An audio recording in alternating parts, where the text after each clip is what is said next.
Shalom and welcome back to the Rashi Nosh. I'm Pastor Matt. And I'm Kara. Every week we like to get together and have just a little nosh, just a little bite of Rashi, Rabbi Shlomo Yitzchaki, the famous French medieval rabbi that is sort of the basis of what we call the Parashat level, the basis textual level of the Hebrew language for studying the Torah.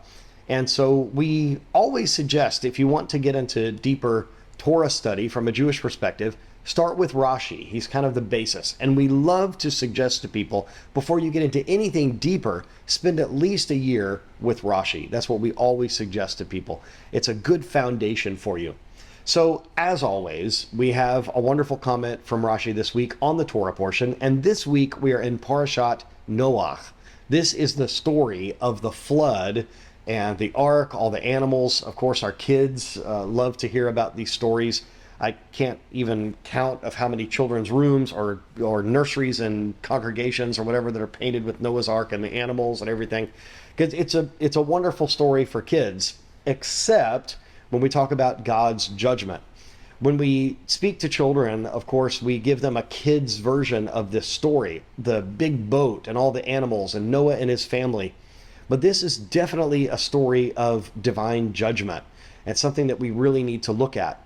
Now, what Rashi points out this week in verse 7 of chapter 7 of Genesis is focusing on faith, the faith of Noah. Now, Noah is described in the beginning of this week's Torah portion as a man who is blameless, righteous in his generation.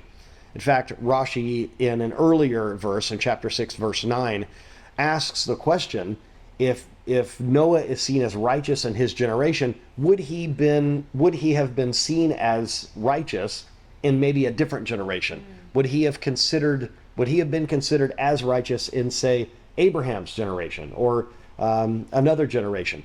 But that's a discussion for another time. It's something that we looked at last year. This year, we want to look in this Torah cycle at faith and action.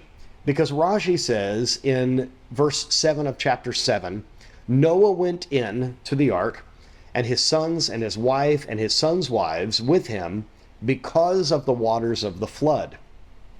Now, of course, this sounds like a self-evident statement. It's pretty obvious. Of course, they went in because of the waters of the flood. But what's interesting here is the word because in the Hebrew. So Rashi says, Noah entered the ark, quote, because of the waters of the flood, closed quote. This indicates that Noah hesitated to enter until the flood waters forced him to enter. Rashi explains that this demonstrates a weakness in Noah's faith. He had faith, obviously. He built the ark. He spent 120 years as a 600-year-old man building this ark with his sons and their families. But the whole idea is that he believed God, but he didn't have that translate into action of entering the ark until the flood waters actually began to rise, until the rains were coming down heavily.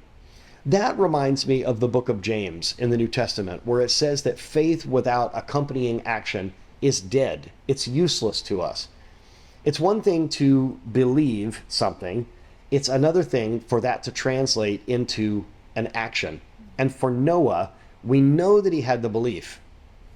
He's called a preacher of righteousness in the Bible. So we know that he was letting people know that they needed to enter.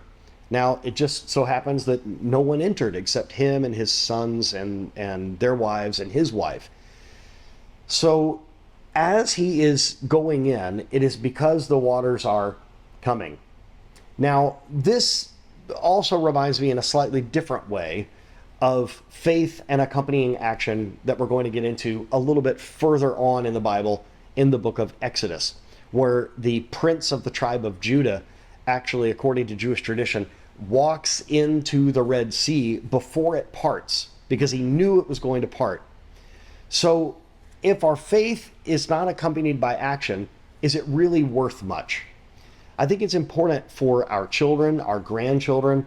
If you're in leadership in a congregation, the people in your congregation need to see this.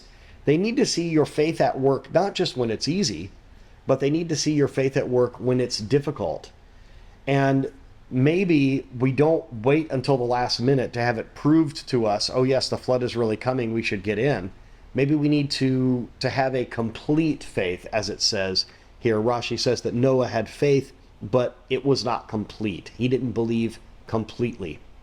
This reminds me, of course, of Maimonides and his 13 attributes or 13 statements of faith in the Jewish way of looking at things. Number 12 is, I believe in perfect faith in the coming of the Messiah, and even if he delay, I will wait for him every day.